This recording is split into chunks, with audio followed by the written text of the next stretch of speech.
Hello students, नमस्कार। आज हम स्टार्ट करने वाले हैं हमारा जीओसी का second lecture, general organic chemistry का दूसरा लेक्चर। इस लेक्चर में हम जो बेसिक डेफिनेशन है बेटा, मतलब कि व्हाट इज ऑर्गेनिक केमिस्ट्री। जब हम कार्बनिक रसायन को पढ़ते हैं तो कार्बनिक रसायन क्या है, सबसे पहले हमें ये मालूम होना चाहिए। तो बेटा ऑर्गेनिक केमिस्ट्री का जहाँ से इसकी उत्पत्ति हुई थी, किसने इसको ऑर्गेनिक केमिस्ट्री नाम दिया है और किन किन साइंटिस्टों का, किन किन वैज्ञानिकों का इसमें योगदान रहा है, ये अगर आपको स्टडी करना हो तो आप 11th की केमिस्ट्री, जहाँ से 11th की ऑर्गेनिक केमिस्ट्री शुरू होती है बेटा, उस बुक के फ्रंट पेज पर पूरा इतिहास लिखा होता है कि कैसे ऑर्गेनिक केमिस्ट्री नाम दिया गया है, किन किन वैज्ञानिकों का इसमें योगदान रहा है। हम इसकी लेटेस्ट डेफिनेशन के बारे में बात करेंगे जो हम इस्तेमाल करते हैं कि ऑर्गेनिक केमिस्ट्री क्या होता है, कार्बनिक रसायन किसे कहा जाता है। तो हम सिर्फ उसकी लेटेस्ट डेफिनेशन, अगर आपको इसका इतिहास पढ़ना है तो आप किताब के फ्रंट पेज 11th क्लास में जहां से ऑर्गेनिक केमिस्ट्री शुरू होती है बेटा, वहां पर जाकर आप इसकी हिस्ट्री को पढ़ सकते हैं। बट हम इसकी लेटेस्ट डेफिनेशन की ही बात करते हैं कि कार्बनिक रसायन क्या है, व्हाट इज ऑर्गेनिक केमिस्ट्री। ठीक, देखते हैं। अब हम बात करते हैं बेटा कि कार्बनिक रसायन की वास्तव में परिभाषा क्या बनना चाहिए, मतलब what is the definition of organic chemistry, कि कार्बनिक रसायन क्या है। तो बेटा पहले हम बात करते हैं कि रसायन विज्ञान की वह शाखा जिसके अंतर्गत कार्बनिक यौगिकों का अध्ययन किया जाता है, कार्बनिक रसायन कहलाती है।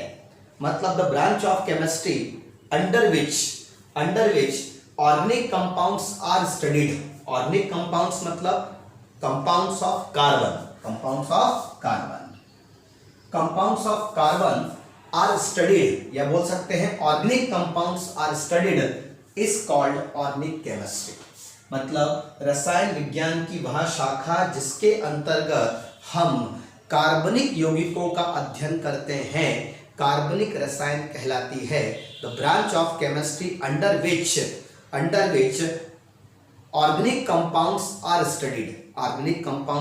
Studied is called organic chemistry. अब हमने डेफिनेशन को पढ़ लिया, बाकी इसमें अभी भी एक प्रॉब्लम है। ये प्रॉब्लम बेटा कि कार्बन के ऐसे अनेक यौगिक हैं, there are various compounds of carbon in which carbon is present, जिसमें कार्बन उपस्थित है, बट देयर बिहेवियर, परंतु उनका जो व्यवहार है वो इनऑर्गेनिक कंपाउंड्स के जैसा है, अकार्बनिक यौगिकों के जैसा है। जैसे हम बात करें कार्बन के जो ऑक्साइड्स होते हैं, मतलब जितने भी ऑक्साइड्स हैं कार्बन के, जितने भी कार्बोनेट होते हैं, जितने भी बाइकार्बोनेट होते हैं, कार्बोनेट्स, ठीक है, ये सभी कंपाउंड जो होते हैं जैसे कार्बन के ऑक्साइड, कार्बोनेट, बाइकार्बोनेट, इनका जो बिहेवियर होता है, इनका जो व्यवहार होता है वो इनऑर्गेनिक कंपाउंड्स जैसा होता है, अकार्बनिक यौगिकों के जैसा होता है। तो इसका मतलब हम इनको ऑर्गेनिक केमिस्ट्री में, कार्बनिक रसायन में इनको हम स्टडी नहीं कर सकते। तो इसका मतलब इसको भी मॉडिफाई करना पड़ेगा, इस डेफिनेशन को भी संशोधित करना पड़ेगा। मतलब आप सिर्फ कार्बन के यौगिकों का अध्ययन अगर करें और बोले कि वो ऑर्गेनिक केमिस्ट्री है तो वो गलत होगा। फिर इसको और मॉडिफाई किया गया, तो अब मॉडिफाइड डेफिनेशन ये दी गई बेटा, जो आपके सामने बोर्ड पर नीचे वाली डेफिनेशन है, हम इसको 2 मिनट के लिए मिटा देते हैं, ठीक है। तो अब नई परिभाषा जो बनी है वो ये बनी है कि रसायन विज्ञान की वह शाखा जिसके अंतर्गत हाइड्रोकार्बन, बेटा इस हाइड्रोकार्बन को आप जानते होंगे, 10th में आप पढ़कर आए हैं, the compounds of hydrogen and carbon, मतलब हाइड्रोजन और कार्बन से बने यौगिक हाइड्रोकार्बन कहलाते हैं। मतलब रसायन विज्ञान की वह शाखा जिसके अंतर्गत हाइड्रोकार्बन और उनके व्युत्पन्नों का मतलब होता है बेटा जो हाइड्रोकार्बन से जन्म लिया, जिन्होंने ऐसे कंपाउंड जो हाइड्रोकार्बन से बने हैं उनको बोलते हैं हाइड्रोकार्बन के व्युत्पन्न। ठीक है, तो रसायन विज्ञान की वह शाखा जिसके अंतर्गत हाइड्रोकार्बन और उनके व्युत्पन्नों का अध्ययन किया जाता है कार्बनिक रसायन कहलाती है।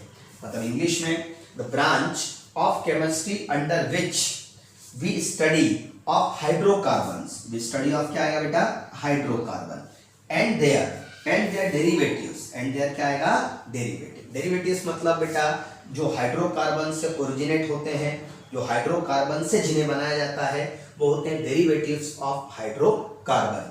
तो the branch of chemistry under which we study of hydrocarbon and their derivatives are studied is called organic chemistry. तो सबसे मॉडिफाइड डेफिनेशन ये वाली है बेटा कि रसायन विज्ञान की वह शाखा जिसके अंतर्गत हाइड्रोकार्बन और उनके व्युत्पन्नों का अध्ययन किया जाता है कार्बनिक रसायन कहलाती है। The branch of chemistry under which the study of hydrocarbon and their derivatives are studied is called organic chemistry. तो सबसे पहले आपके पास में आज ऑर्गेनिक केमिस्ट्री की डेफिनेशन है, कार्बनिक रसायन की परिभाषा है। तो अब ऑर्गेनिक केमिस्ट्री को हम इसके बाद आगे बढ़ाते हैं। ठीक, ओके। अब हम स्टार्ट करते हैं बेटा हाइड्रोकार्बन को। हाइड्रोकार्बन मतलब the compounds made up of hydrogen and carbon. मतलब ऐसे यौगिक जो हाइड्रोजन और कार्बन से मिलकर बने होते हैं उन यौगिकों को हाइड्रोकार्बन कहा जाता है। बहुत सिंपल डेफिनेशन है, ये बात आप भी जानते होंगे बेटा कि the compounds made up of hydrogen and carbon only. ऐसे यौगिक जो केवल हाइड्रोजन और कार्बन से मिलकर बने होते हैं हाइड्रोकार्बन कहलाते हैं। अब हाइड्रोकार्बन को पढ़ने से पहले हाइड्रोकार्बन को हम क्यों पढ़ रहे हैं भैया, क्योंकि हमने कहा है कि ऑर्गेनिक केमिस्ट्री एक केमिस्ट्री की ऐसी शाखा है, ऐसी ब्रांच है जिसमें हम हाइड्रोकार्बन और उनके डेरिवेटिव्स मतलब हाइड्रोकार्बन और उनके व्युत्पन्नों का अध्ययन करते हैं। मतलब हमें सिर्फ स्टडी करना है हाइड्रोकार्बन और हाइड्रोकार्बन से बनने वाले जन्म लेने वाले दूसरे कंपाउंड्स के बारे में। तो बेसिक फंडामेंटल हमें जो कंपाउंड्स पढ़ने होंगे वो हाइड्रोकार्बन पढ़ने होंगे। तो ऐसे कंपाउंड जो हाइड्रोजन और कार्बन से मिलकर बनते हैं हाइड्रोकार्बन कहलाते हैं। अब हाइड्रोजन की जो वैलेंसी होती है बेटा वो वैलेंसी कितनी होती है, 1। और कार्बन की जो वैलेंसी होती है, कार्बन की वैलेंसी कितनी होती है, 4। तो सबसे पहले हम हाइड्रोजन और कार्बन की वैलेंसी को पहचानना सीख लेते हैं कि अगर किसी चेन में कार्बन सिंगल बॉन्ड से जुड़ा है, कार्बन डबल बॉन्ड से जुड़ा है या कार्बन ट्रिपल बॉन्ड से जुड़ा है तो कार्बन की कितनी वैलेंसी खाली है और जितनी वैलेंसी खाली है उतनी जगह पर अपन हाइड्रोजन को जोड़ सकते हैं। तो वो सीखते हैं, सिंपल सा कॉन्सेप्ट है। देखिए बेटा, अगर मैं आपसे बात करता हूं कि ये कार्बन कार्बन आपस में सिंगल बॉन्ड बनाए हुए हैं तो दोनों कार्बन एटम्स के बीच में कौन सा बॉन्ड है, सिंगल बॉन्ड। अब इस कार्बन की कितनी वैलेंसी खाली है या कितनी वैलेंसी अभी सेटिस्फाइड नहीं हुई है, तो जितनी इसकी वैलेंसी खाली है तो बेटा अंडरस्टूड है 1 2 3 वैलेंसी इसकी खाली है। इस कार्बन ने भी सिंगल बॉन्ड बनाया है तो इसकी भी कितनी वैलेंसी खाली है, 1 2 3 वैलेंसी। अब यहाँ पर अपन अब हाइड्रोजन की वैलेंसी कितनी होती है, 1। तो मतलब हाइड्रोजन इसको सेटिस्फाइड कर सकता है, हाइड्रोजन इसको सेटिस्फाइड कर सकता है, तो ये हाइड्रोजन ने एक बंद बना लिया तो हाइड्रोजन की भी एक वैलेंसी सेटिस्फाइड हो गई और कार्बन की भी ये वैलेंसी सेटिस्फाइड हो गई। ठीक है, इस कार्बन की वैलेंसी को यहाँ हाइड्रोजन ने सेटिस्फाई किया, यहाँ किया, यहाँ किया, यहाँ किया और यहाँ किया।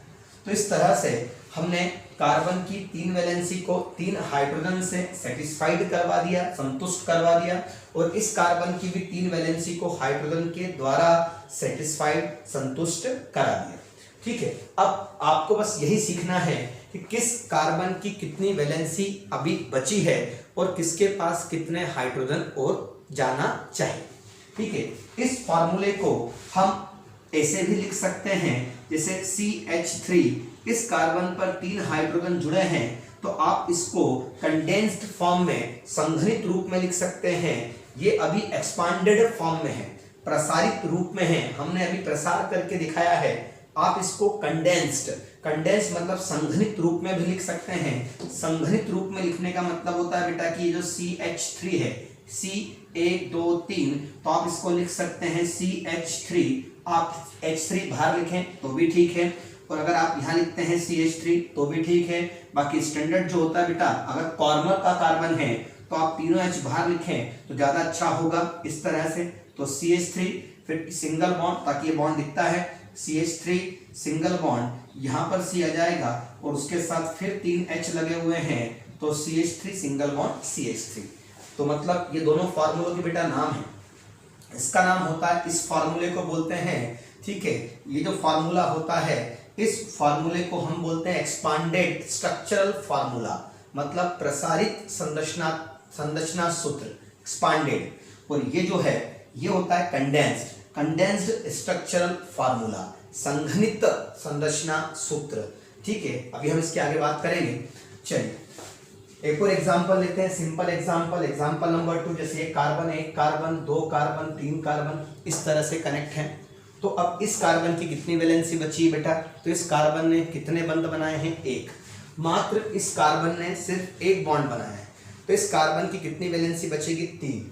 बेटा कार्बन की हमेशा कितनी वैलेंसी होती है? 1 2 3 और 4। और अगर कार्बन ने एक बंध बनाया है तो उसकी कितनी वैलेंसी बचेगी? 3। तो इस तरह से यहाँ हम शो करेंगे 1 2 3। इस कार्बन ये एक्सट्रीम पोजीशन पर बैठा है, किनारे वाली स्थिति पर है, तो इसने भी एक बंध बनाया है, तो इस कार्बन की भी कितनी वैलेंसी बचेगी?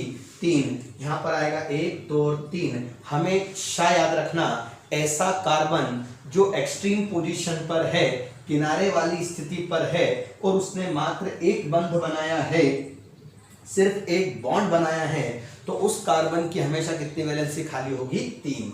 ठीक है, और बीच वाला जो कार्बन है, सेंटर में जो कार्बन है बेटा, उसने एक बॉन्ड इस कार्बन से बनाया है, एक बॉन्ड इस कार्बन से बनाया है, मतलब उस कार्बन के 4 हाथ में से 2 हाथ उसने जोड़ लिए हैं, तो उसकी कितने हाथ बचे होंगे? 2। मतलब उस कार्बन की कितनी वैलेंसी बची होगी? 2।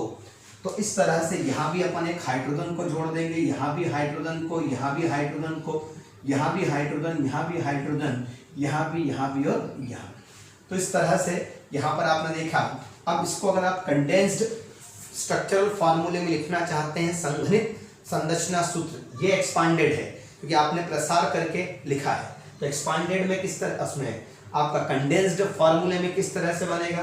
तो ये बनेगा आपका CH3, आप यहाँ लिख सकते हैं C, और तीनों H को बाहर लिखे, किनारे पर है तो ठीक रहेगा। CH3 सिंगल बॉन्ड, फिर ये सिंगल बॉन्ड आपने दिखाया है, फिर ये बीच में आपने CH2 लिखा है, तो आप इसको यही लिखना होगा CH2, फिर ये सिंगल बॉन्ड, तो ये सिंगल बॉन्ड। अब ये जो सिंगल बॉन्ड है वो हाइड्रोजन का नहीं है, वो बॉन्ड किसका है बेटा? वो बॉन्ड किसका है? कार्बन का। कार्बन, ये कार्बन का बंध है C, और H, तो ये हो जाएगा CH3, तो CH3 single bond CH2, single bond CH3। तो इस तरह से हमने एक एग्जांपल और देखा। अभी हम सिर्फ ये सीख रहे हैं कि कार्बन की जो चेन बनेगी बड़ी, उसमें किस कार्बन ने कितने बंध बना लिए हैं, उसके बाद उसकी जितनी भी वैलेंसी शेष रह गई है उस पर कितने हाइड्रोजन को हमें जोड़ना है, वो अभी हम सीख रहे हैं। देखिए अभी तक हमने सिर्फ सिंगल बॉन्ड बनाए थे, अब हम डबल बॉन्ड भी लेते हैं। देख लीजिए, हमने लेते हैं यहाँ एक कार्बन, ये डबल बॉन्ड कार्बन। चलिए, अब ये कार्बन जो है वो किनारे पर है, इसने एक बंध बनाया है, और अगर एक बॉन्ड बनाया है तो इस कार्बन की कितनी वैलेंसी अभी और शेष बाकी है, जो सेटिस्फाइड नहीं हुई है, तो वो वैलेंसी बची है 3। मतलब इस कार्बन की 1 2 और 3। ठीक है, अब इस कार्बन पर जाते हैं तो इसने टोटल 3 बंध बना लिए हैं, 3 बॉन्ड ये बना चुका है। तो ये डबल बॉन्ड है, इधर इसने 2 बंध बनाए हैं, 2 बॉन्ड है, और इधर इसने कितने बंध बनाए हैं? 1 बंध। टोटल कितने हो गए? 1 2 3। मतलब ये 3 बंध बना चुका है ये कार्बन, तो इसकी मात्र कितनी वैलेंसी बचेगी? 1 2 3, और उसके बाद जो बची वो कितनी है? 4, चौथी वैलेंसी। ठीक है, इस कार्बन को देखते हैं, ये एक्सट्रीम पोजीशन पर है, परंतु किनारे की स्थिति पर तो है, परंतु इसने कितने बॉन्ड बनाए हैं? 2। मतलब ये 2 बॉन्ड बना चुका है, तो अब इसकी कितनी वैलेंसी खाली बचेगी? 1 और 1 कितनी बचेगी? 2। ठीक है, 2 बंध बना चुका है, तो रिक्त कितनी है? दो बची है वैलेंसी, तो हम एक हाइड्रोजन यहाँ देंगे, एक हाइड्रोजन यहाँ, एक हाइड्रोजन यहाँ, एक हाइड्रोजन यहाँ, एक हाइड्रोजन यहाँ। अब इसको हम कंडेंस्ड रूप में लिखते हैं, संघनित रूप में लिखते हैं। तो यहाँ का ठीक शायद आपको दिख रहा होगा, ठीक है। तो CH3 इस तरह से हम लिख सकते हैं बेटा, CH3 सिंगल बॉन्ड, यहाँ जाएगा CH, ये हो जाएगा आपका CH। अच्छा, ये CH3 अब कॉर्नर वाला है तो बाहर लिख सकते हैं ऐसे, ये CH3, ठीक है, सिंगल बॉन्ड CH हो जाएगा और डबल बॉन्ड यहाँ हो जाएगा CH2 क्योंकि ये 2 H लगे। तो इस तरह कंडेंस्ड फॉर्म में हमने इसे लिखा, संघनित रूप में। एक एग्जांपल और देखते हैं अभी हम, ठीक है। ये कार्बन सिंगल बॉन्ड, ये कार्बन, ये ट्रिपल बॉन्ड, ये कार्बन सिंगल।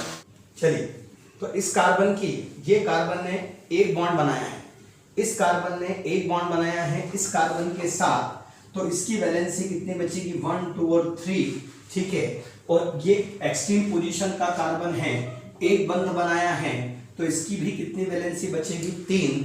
ये कार्बन अपने 4 बॉन्ड बना चुका है, तो ये 1 2 3 और एक 4, 3 बॉन्ड इधर बना है इस कार्बन ने और एक बॉन्ड बनाया है इधर, तो टोटल बॉन्ड कितने हो गए हैं, 4। तो इसकी कोई भी वैलेंसी अभी खाली नहीं है। और इस कार्बन ने भी 3 बंध यहाँ बनाए हैं और एक बॉन्ड यहाँ बनाया है, तो इस कार्बन की भी वैलेंसी कितनी हो चुकी है, 4। तो इसका मतलब ये कार्बन की भी कोई वैलेंसी खाली नहीं है।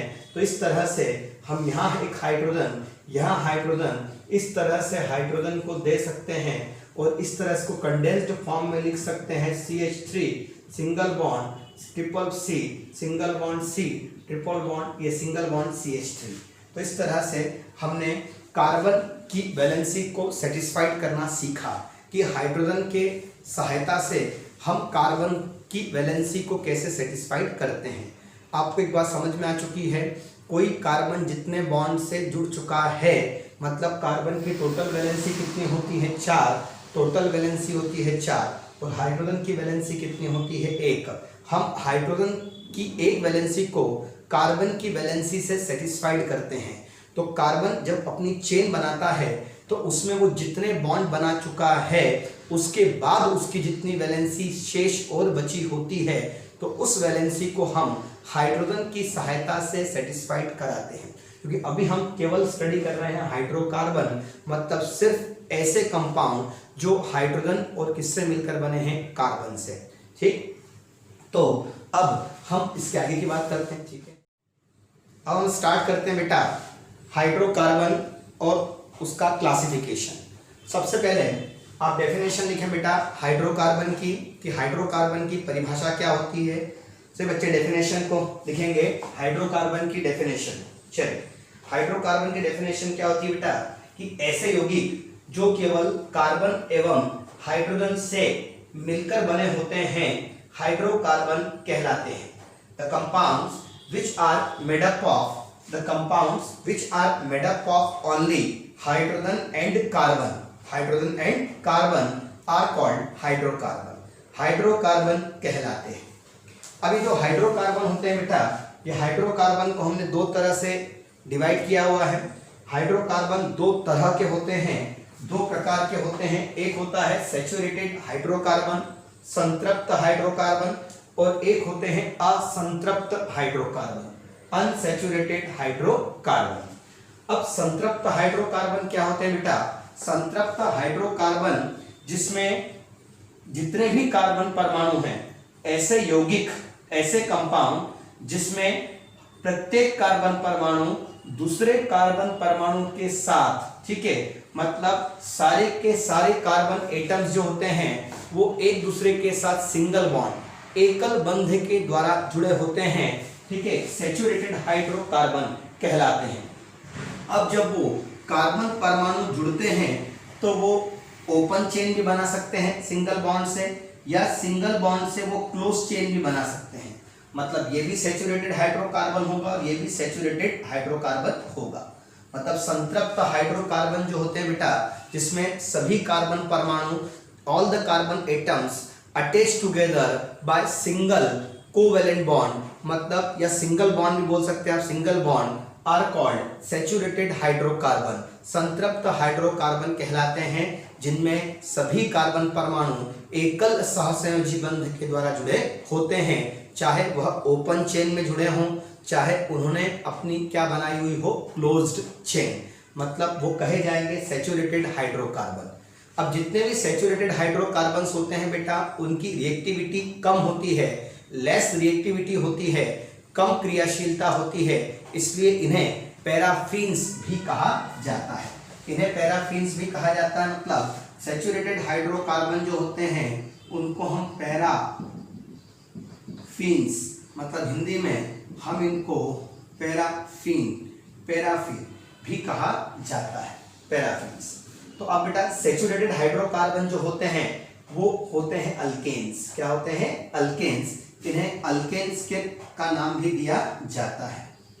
तो अल्केन्स आपने छोटी क्लास में पढ़े होंगे, आप ऐसे लगा सकते हैं, बाकी सिंपल है अल्केन।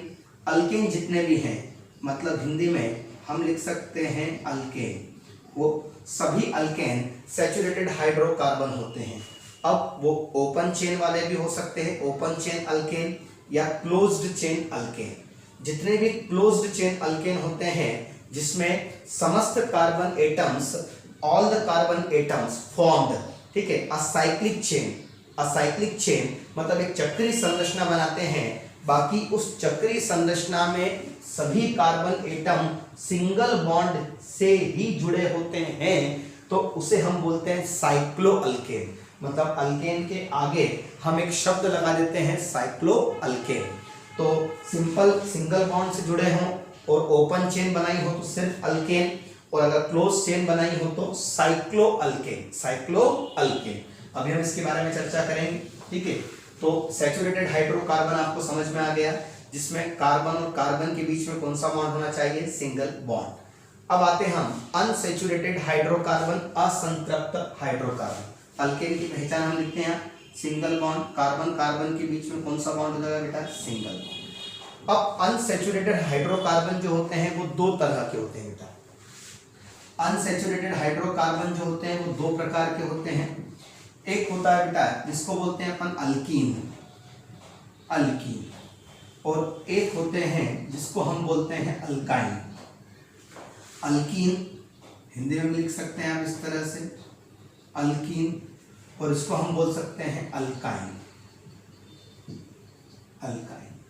अल्कीन जो होता है बेटा, इसे ओलिफिन्स के नाम जैसे बोलते हैं पैराफिन, अल्केन्स को पैराफिन कहा जाता है। वैसे जितनी भी अल्कीन्स होती हैं उन्हें ओलिफिन्स के नाम से जाना जाता है, और जितने अल्काइन्स होते हैं उन्हें एसिटिलीन के नाम से जाना जाता है, ठीक है, आप लिख सकते हैं ऐसा। अब अल्कीन जो है बेटा वो अनसैचुरेटेड होता है। अब पहली बात की असंतृप्तता किसे कहा जाता है? अनसैचुरेशन कहाँ आता है? तो जहां भी कम से कम एक कार्बन कार्बन डबल बॉन्ड होता है, जहां कम से कम एक जगह कार्बन कार्बन डबल बॉन्ड या कार्बन कार्बन ट्रिपल बॉन्ड होता है, उन जगहों पर ही अनसैचुरेशन, असंतृप्तता आती है। मतलब बेटा अगर अपन इसके पहले जाए तो बेटा एक होता है सिग्मा बॉन्ड और होता है पाई बॉन्ड। इस पे हम जाएंगे सिग्मा बॉन्ड, पाई बॉन्ड। जैसे एक सिंगल बॉन्ड है, ये सिग्मा बंध होगा। जब कार्बन कार्बन के बीच में एक बंध होता है तो उसे सिग्मा बॉन्ड कहा जाता है, और जब कार्बन कार्बन के बीच में डबल बॉन्ड होता है तो उसमें से पहला बंध सिग्मा होता है और एक बंध क्या होता है? पाई।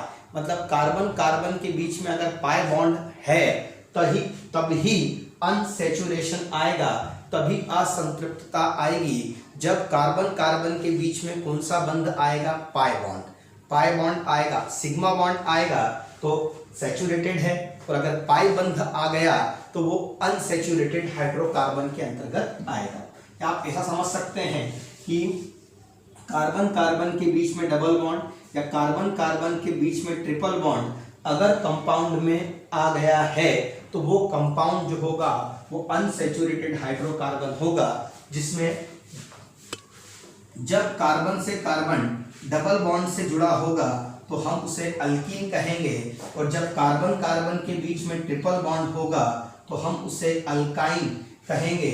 ऐसे ही हम एसिटिलीन भी कहते हैं, एसिटिलीन, ठीक है, अल्काइन को ही। तो double bond alkyne, triple bond alkyne.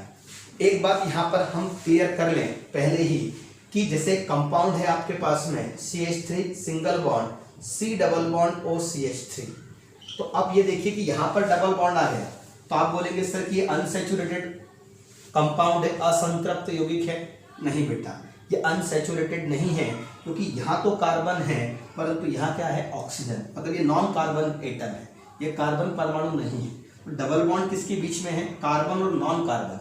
तो हमने क्या बोला है, कार्बन कार्बन के बीच में डबल बॉन्ड हो या कार्बन कार्बन के बीच में ट्रिपल बॉन्ड हो, तभी हम क्या बोलते हैं, अनसैचुरेटेड। ठीक है, असंतृप्त शब्द केवल तब आएगा जब कार्बन कार्बन के साथ डबल बॉन्ड या कार्बन कार्बन के साथ ट्रिपल बॉन्ड बनाए हुए रहेगा, तभी कंपाउंड को अनसैचुरेटेड कहा जाएगा। बाकी ये यहाँ पर एक तो कार्बन है और यहाँ ऑक्सीजन है, इसलिए इस कंपाउंड को हम अनसैचुरेटेड नहीं कहेंगे। ठीक, अब देखते हैं जितने भी ऑर्गेनिक कंपाउंड हैं, जितने भी कार्बनिक यौगिक हैं, अभी हम अल्केन की बात बाद में करेंगे, अल्कीन की बात बाद में करेंगे और अल्काइन की बात बाद में करेंगे। इसके पहले हम, ठीक है, ऑर्गेनिक कंपाउंड्स के जो मॉलिक्यूल होते हैं, कार्बनिक यौगिकों के जो सूत्र होते हैं, उनको लिखने का के तरीके होते हैं, मतलब उनको किस किस रूप में लिखा जा सकता है, वो representation of molecules of organic compound.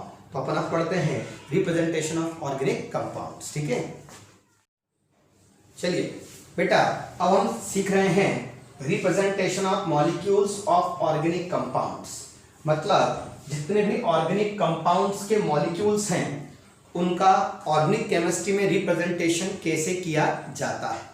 मतलब कार्बनिक यौगिकों के अणुओं, जितने भी कार्बनिक यौगिक हैं उनके जो मॉलिक्यूल्स हमारे पास हैं, उनका हम रिप्रेजेंटेशन किस तरह से कर सकते हैं। ये हम इसलिए पढ़ रहे हैं बेटा क्योंकि आगे जब हम केमिस्ट्री को लेकर जाएंगे, ऑर्गेनिक केमिस्ट्री को, तो हमको इनका इस्तेमाल करना होगा। तो स्टार्टिंग में ही आपको मालूम पड़ जाएगा कि किस तरह से हम मॉलिक्यूल्स को रिप्रेजेंट कर सकते हैं, प्रदर्शित कर सकते हैं। तो उसके 3 से 4 तरीके हैं बेटा। किसी भी मॉलिक्यूल को आप 3 से 4 तरीके से प्रदर्शित कर सकते हैं। किसी भी ऑर्गेनिक कंपाउंड जो है उसके मॉलिक्यूल्स को, किसी भी कार्बनिक यौगिक का जो अणु है उस अणु को हम कितने तरह से प्रदर्शित कर सकते हैं। तो उसका पहला फार्मूला बेटा मॉलिक्यूलर फार्मूला, जिसको हम बोलते हैं MF। मॉलिक्यूलर फार्मूला हमें क्या बताता है बेटा, अणु सूत्र हमें बताता है कि उस मॉलिक्यूल में कितने कार्बन हैं, कितने हाइड्रोजन हैं, इसके अलावा कितने ऑक्सीजन हैं। कभी कभी जब अपन अभी ऑर्गेनिक केमिस्ट्री पढ़ेंगे तो उसके अलावा उसमें मतलब जब अपन हाइड्रोकार्बन के डेरिवेटिव्स में जाएंगे व्युत्पन्न में, तो व्युत्पन्न में कभी हमको ऑक्सीजन भी दिखाई देगा हाइड्रोकार्बन के साथ में। ठीक है, उसमें ऑक्सीजन आ जाएगा, कभी सल्फर आ जाएगा, कभी फास्फोरस रहेगा, नाइट्रोजन रहेगा, कभी हेलोजन्स रहेंगे। तो कार्बन और हाइड्रोजन के साथ में कुछ छोटे मोटे तत्व और भी होते हैं, कुछ मेटल्स भी होती हैं जिनको अपन उन कंपाउंड्स को ऑर्गेनोमेटेलिक कंपाउंड, कार्ब धात्विक यौगिक भी के नाम से भी जानते हैं। ठीक है, वो हम आगे बात करेंगे। फिलहाल में मॉलिक्यूलर फार्मूला अणु सूत्र हमें बताता है कि उस मॉलिक्यूल में एग्जैक्टली कितने एटम्स मौजूद हैं, कितने परमाणु उपस्थित हैं। उस फार्मूले को हम मॉलिक्यूलर फार्मूला अणु सूत्र कहते हैं। ठीक, चलिए एक एग्जांपल के रूप में अणु सूत्र में ले लेता हूं, क्योंकि अभी आपने कोई भी कंपाउंड नहीं पढ़ा है, बाकी 10th क्लास में इतना पढ़कर आए होंगे, शायद नाम होगा। मान लेता हूं मैं एग्जांपल लिया मैंने जिसमें कार्बन 4 है और जिसमें हाइड्रोजन कितने हैं 10। ये C4H10, इसको वैसे बोलते हैं ब्यूटेन, बाकी अगर आपको नहीं मालूम है तो कोई दिक्कत नहीं है। हमारे पास एक ऑर्गेनिक कंपाउंड है, एक कार्बनिक यौगिक है, जिसका जो मॉलिक्यूलर फार्मूला है, अणु सूत्र है, वो है C4H10, C4H10। ठीक है, ओके। अब मॉलिक्यूलर फार्मूले के बाद में एक फार्मूला आता है स्ट्रक्चरल फार्मूला, संरचनात्मक सूत्र। तो बेटा संरचनात्मक सूत्र मतलब इसको अगर इसकी संरचना देखना है तो संरचनात्मक सूत्र जो होते हैं वो 2 तरह से लिखे जाते हैं। एक संरचनात्मक सूत्र जो होता है उसे हम बोलते हैं, अभी हमने इसके पहले इस्तेमाल किया था, जिसे हम बोलते हैं एक्सपांडेड। एक्सपांडेड मतलब आप इसको पहले कंडेंस्ड लिख देते हैं या पहले एक्सपांडेड। चलो, तो एक्सपांडेड स्ट्रक्चरल फार्मूला। जिसको हम बोलते हैं प्रसारित, प्रसारित एक्सपांडेड, प्रसारित संरचना सूत्र, संरचना हम इसको सूत्र कह देते हैं। एक्सपांडेड मतलब यहां से आएगा ई, एक्सपांडेड स्ट्रक्चरल फार्मूला, ESF, हम इसको ESF बोल देते हैं, एक्सपांडेड स्ट्रक्चरल फार्मूला, ESF। और एक फार्मूला होता है जिसको हम बोलते हैं कंडेंस्ड, कंडेंस संरचना सूत्र, मतलब हम इसको condensed, condensed structural formula CSF के नाम से इसको हम जानते हैं।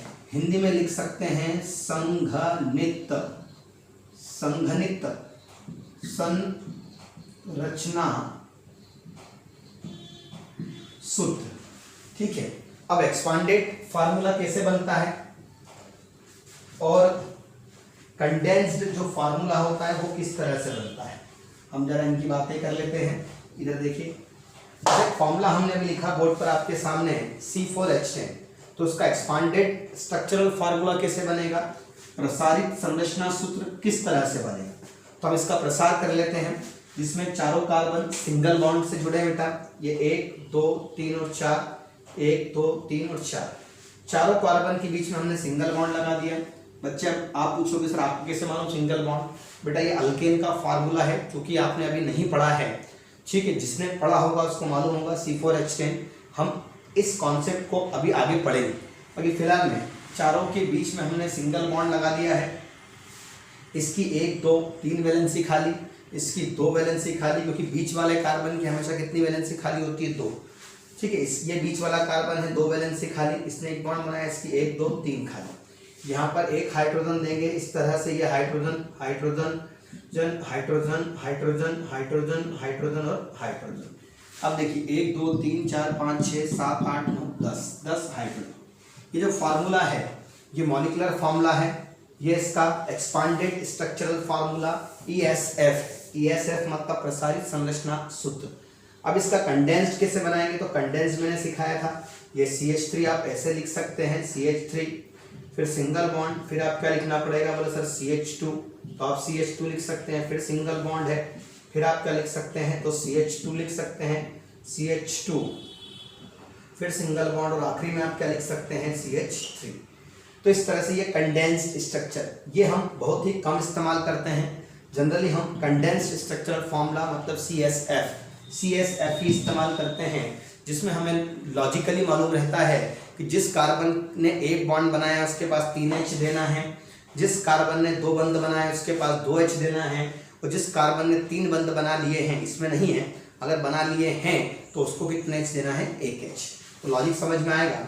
और सबसे इम्पोर्टेंट कॉन्सेप्ट जो फार्मूला है वो है बॉन्ड लाइन नोटेशन, BLN, हम इसको BLN के नाम से जानते हैं, BLN bond line notation, bond line notation BLN, बंद रेखीय संकेतन। इसका हिंदी में कुछ दूसरा नाम भी हो सकता है, आप चेक कर सकते हैं। बॉन्ड लाइन नोटेशन याद रखें BLN, सबसे महत्वपूर्ण BLN में क्या होता है बेटा, हम कार्बन को शो नहीं करते हैं और हाइड्रोजन को भी शो नहीं करते हैं, सिर्फ रेखाओं के द्वारा हम कार्बन को बताते हैं, और अंडरस्टूड होता है कि हर जगह कार्बन मौजूद है और हर जगह हाइड्रोजन भी मौजूद है। हम समझते हैं एग्जांपल, 4 कार्बन थे, इस तरह से हमने बना दिया बेटा 1 2 3 और ये 4। ये लाइन बॉन्ड लाइन नोटेशन है, यह बंद रेखीय संकेतन, इसको बॉन्ड लाइन नोटेशन कहा जाता है।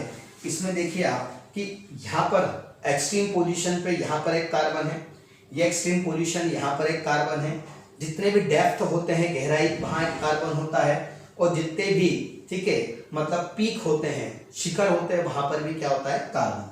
आप इसको इस तरह से बना सकते हैं, कोई दिक्कत नहीं है, ये ऐसे बना सकते हैं आप इसको, 1 2 3 और 4 चलेगा। जितने भी किनारे हैं एक्सट्रीम पोजीशन है वहाँ पर कार्बन, अंडरस्टूड। जितने भी पीक हैं वहाँ पर कार्बन है, अंडरस्टूड। जितने भी डेप्थ है गहराई है वहाँ पर एक कार्बन है, अंडरस्टूड है।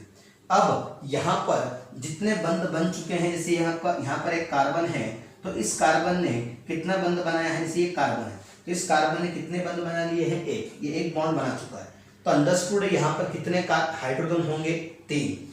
इस कार्बन ने इस कार्बन ने कितने बंध बना लिए हैं, एक और एक, दो। तो अंडरस्टूड है इसके पास कितने हाइड्रोजन होंगे, दो।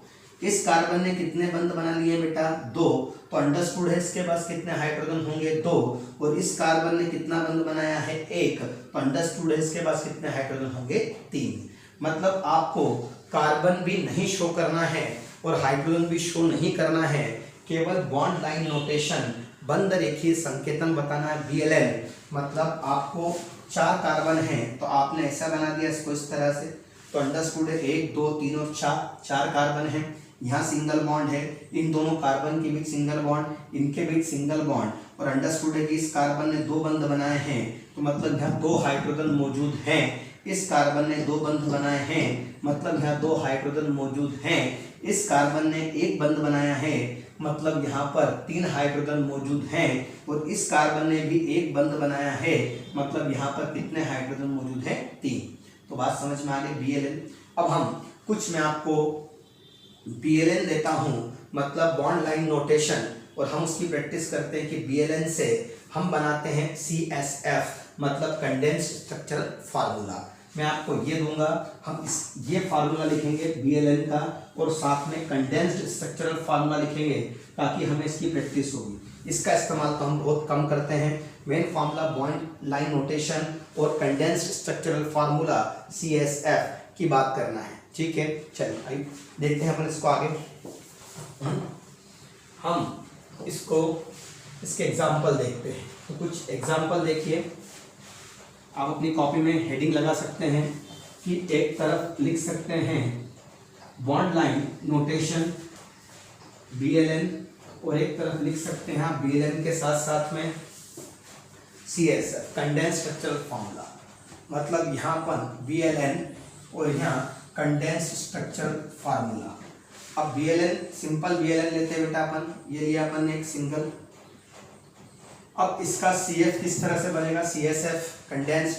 तो अंडरस्टूड है यहाँ बेटा एक कार्बन है और यहाँ एक कार्बन है, तो ये कार्बन और ये कार्बन, ठीक। अब एक कार्बन है तो उसके साथ कितने, इसने बंध कितने बनाए हैं, एक। तो यहाँ अंडरस्टूड है हाइड्रोजन कितने, वैलेंसी कितनी खाली होगी, 3। तो कितने H आएंगे, 3H। तो इस तरह से CH3। तो यहाँ पर भी कार्बन है, एक ही बॉन्ड बनाया है, देखो ना बेटा, यहाँ पर कार्बन अंडरस्टूड एक ही बॉन्ड, तो 3 वैलेंसी खाली होगी ना, तो 3H मिलेंगे। और इसने एक बॉन्ड बनाया है, 3 वैलेंसी खाली होगी, तो 3H मिलेंगे। तो इस तरह से हम देखते हैं, यहाँ हमें नहीं बनाना है, यहाँ तो BLN बनाना है। तो यहाँ पर एक कार्बन, तो यहाँ पर कितना होगा बेटा, CH3, ठीक है।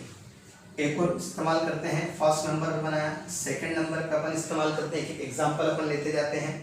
अब एग्जाम्पल ये है, ये हमने इस तरह से एग्जाम्पल बनाया है। देखिए अब कितने कार्बन हैं, तो 1 2 3 और 1 2 3। पहले कार्बन शो कर दो, 1 2 3, 1 2 3 और 1 2 3। यहाँ पर एक कार्बन बनेगा, 1 2 और यहाँ बनेगा 3, इस तरह से। अब अंडरस्टूड है कि ये किनारे पर एक्सट्रीम पोजीशन पे कार्बन है, और एक्सट्रीम पोजीशन पे जो कार्बन होता है जिसमें एक बॉन्ड बनाया है, कितनी वैलेंसी खाली होती है, 3। देखिए बेटा 1 2 और ये 3, तो इसको कितने H मिलने वाले हैं, तो 3H मिलने वाले हैं। तो CH3, इसने एक बॉन्ड बनाया है, 3H मिलेंगे, एक बॉन्ड बनाया है, 3H मिलेंगे, एक बॉन्ड बनाया है, 3H मिलेंगे। इसके 1 2 3 और 4, तो इसको कोई भी हाइड्रोजन नहीं मिलेगा, ठीक। तो हम बना सकते हैं इसको। एक और एग्जांपल देखते हैं बेटा अपन इस तरह से। चलिए थर्ड एग्जांपल देखते हैं अपन, कोशिश करें। फोर्थ एग्जांपल देखते हैं अपन इस तरह से। देखिए थर्ड एग्जांपल में आपने क्या देखा, यहाँ पर 1 2 3 और 4। सबसे पहले आप कार्बन बनाएं, हर किनारे पर हर मतलब एक कार्बन, यहाँ एक कार्बन, यहाँ एक कार्बन, यहाँ एक कार्बन। तो ये एक, ये यहाँ पर 2, यहाँ पर सिंगल बॉन्ड 3 और ये सिंगल बॉन्ड 4। फिर इस कार्बन के ऊपर एक इस तरह से, तो एक कार्बन यहाँ होगा, एक कार्बन यहाँ होगा, इस कार्बन पे एक कार्बन यहाँ होगा, एक कार्बन यहाँ होगा। तो अब किसको कितने H देना है, तो अंडरस्टूड है एक वैलेंसी है, तो कितने H मिलेंगे बेटा, इसको 3H। इसकी एक वैलेंसी है तो इसको 3H, इसने एक वैलेंसी पूरी करी है तो 3H, इसकी भी 3, एक हो गई सेटिस्फाइड, 3 बची 3H। यहाँ पर भी 3H, यहाँ पर भी 3H। तो इस तरह से, और इस कार्बन 1 2 3 और 4, इसको कोई भी H नहीं मिलेगा, 1 2 3 और 4 कोई भी H नहीं मिलेगा। इस तरह से 1 2 3 4 अब कार्बन बनाते हैं अपन, 1 2, ठीक है, यहाँ पर 3 3, इस जगह पर 4 और इस जगह पर कितने होंगे 5। फिर यहाँ से बात करेंगे इस जगह पर कार्बन 1, इस जगह पर कार्बन 1, फिर यहाँ बात करेंगे इस जगह से यहाँ पर एक कार्बन 1 और नीचे हो जाएगा एक कार्बन। तो इस तरह से आप देख रहे हैं 1 2 3 4 5 और 1 2 3 4 5, यहाँ देखिए 1 2 3 4 5, 1 2 3 4 5। अब यहाँ पर एक सिंगल बॉन्ड है तो यहाँ पर 3 वैलेंसी खाली। बेटा जिस कार्बन ने एक बंध बनाया है उसकी कितनी वैलेंसी खाली है 3। तो इसका मतलब यहाँ पर कितने H मिलेंगे 3। इस कार्बन ने 2 बंध बना चुका है, एक बॉन्ड इधर एक इधर, तो वैलेंसी कितनी बची होगी 2, क्योंकि कार्बन की वैलेंसी कितनी होती है 4।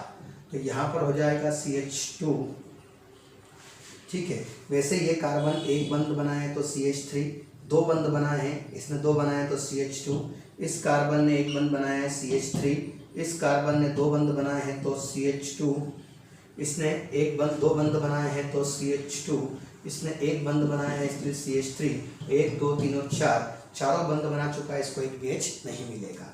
इस तरह से आप एग्जाम्पल लिख सकते हैं। अपन दूसरे एग्जाम्पल कुछ और मैं आपको देता हूँ, आप इसको अपने होमवर्क में समझें, प्रैक्टिस करना है आपको, ठीक है। सारे एग्जाम्पल आपको प्रैक्टिस करते रहिए। BLN ये आपका आप पढ़ रहे हैं CSF, condensed structure, CSF condensed structural formula, ठीक है। अगला एग्जाम्पल आप लोग देखें, ठीक है। हम अगला एग्जाम्पल लेते हैं ये वाला, ये देखिए। अब बेटा डबल जो लाइन आपने खींची है, ये डबल जो लाइन है इसका मतलब यहाँ एक कार्बन है और यहाँ एक कार्बन है, और दोनों कार्बन के बीच में कौन सा बॉन्ड है तो डबल बॉन्ड, डबल बॉन्ड बना दिया। अब ये कार्बन डबल बॉन्ड बनाया तो वैलेंसी कितनी बची है 2, 2 बंध बना चुका है, तो यहाँ CH2 और ये 2 बंध बना चुका है, तो इसकी भी कितनी वैलेंसी खाली बची है 2, तो CH2 डबल बॉन्ड CH2, ठीक है। एक और एग्जांपल लिखते हैं अपन, प्रैक्टिस करें आप इस तरह से। चलिए ये एग्जांपल आपने बनाया है, अब यहाँ पर ये बनाया, देखिए एक बॉन्ड आपने बनाया है।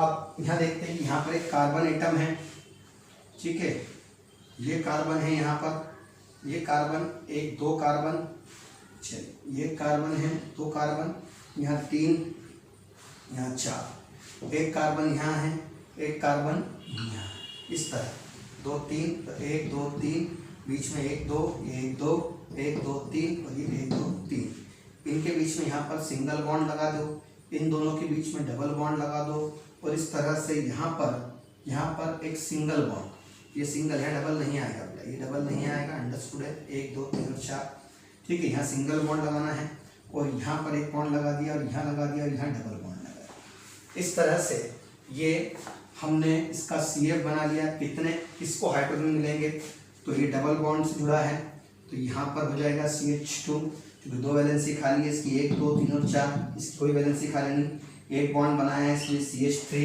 3 खाली बची है, 1 2 3 4, चारों वैलेंसी कंप्लीट है, एक भी H नहीं मिलेगा, एक बॉन्ड बनाया है तो 3H, 2 बॉन्ड बनाए इसलिए कितने H मिलेंगे 2H। तो इस तरह से ये हमने, अब कुछ टिपिकल एक और देखते हैं अपन, ट्रिपल बॉन्ड वाला देख लेते हैं किस तरह से, ठीक है।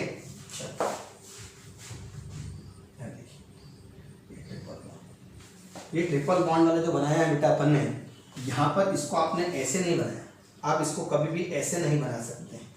ये आप लिखो 1 2 3 और 4, यहाँ भी 1 2 3 और 4, इसको ऐसा बनाना गलत होगा, क्योंकि जब भी कार्बन कार्बन ट्रिपल बॉन्ड से जुड़े होते हैं, हम आगे स्टडी करेंगे कि इनके बीच में ये कार्बन हमेशा 180 डिग्री का बॉन्ड बनाते हैं बेटा, 180 डिग्री, मतलब इनके बॉन्ड के बीच में एंगल कितना होता है 180। तो ट्रिपल बॉन्ड के केस में कभी भी आप ऐसा स्ट्रक्चर नहीं बनाएंगे। जब भी BLN बनाएंगे तो एक सिंगल लाइन खींचेंगे और स्ट्रेट होगा, अब अंडरस्टूड है कि यहाँ पर एक कार्बन, तो ये एक कार्बन यहाँ है, ये कॉर्नरी मानिए से आप, एक कार्बन यहाँ है 2, एक कार्बन यहाँ है 3 और एक कार्बन यहाँ है 4। इसके बीच में आपने ट्रिपल बॉन्ड लगा दिया, यहाँ सिंगल यहाँ सिंगल। तो इस तरह से यहाँ पर जो है वो 3H मिलेंगे, क्योंकि एक बॉन्ड बनाया है इस कार्बन ने, एक ही बॉन्ड बनाया है तो 3 वैलेंसी खाली 3H, 1 2 3 4 कोई वैलेंसी खाली नहीं है, 1 2 3 4 कोई वैलेंसी खाली नहीं है, और एक बॉन्ड बनाया इसलिए कितने H मिलेंगे 3H। तो इस तरह से हमने BLN देखा और उसके हमने CH-CSF बनाया। ठीक है, अब कुछ एग्जाम्पल मैं आपके लिए देता हूँ बेटा, या आप घर पे करें इस तरह से। ये देखिए, ठीक, एग्जाम्पल देखें, ये एग्जाम्पल आप कोशिश करेंगे। ठीक है,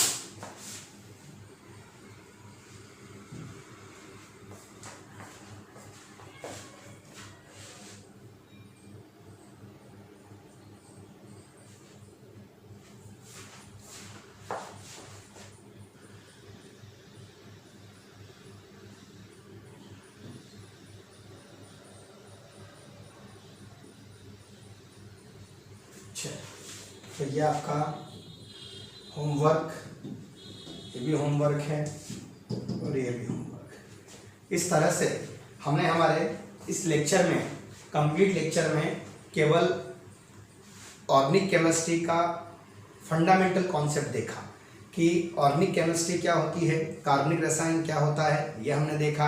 और जब हम ऑर्गेनिक केमिस्ट्री पढ़ते हैं तो उसमें जो मॉलिक्यूल्स होते हैं, अणु जो होते हैं, उनका रिप्रेजेंटेशन करने का तरीका क्या होता है, वो हमने सीखा। अब नेक्स्ट लेक्चर में हम सीधे आएंगे हाइड्रोकार्बन, और हाइड्रोकार्बन के जो टाइप्स आपने देखे थे, क्लासिफिकेशन देखा था, सैचुरेटेड, अनसैचुरेटेड, मतलब अल्केन, अल्किन और अल्काइन। ठीक, आज के लिए धन्यवाद। ओके।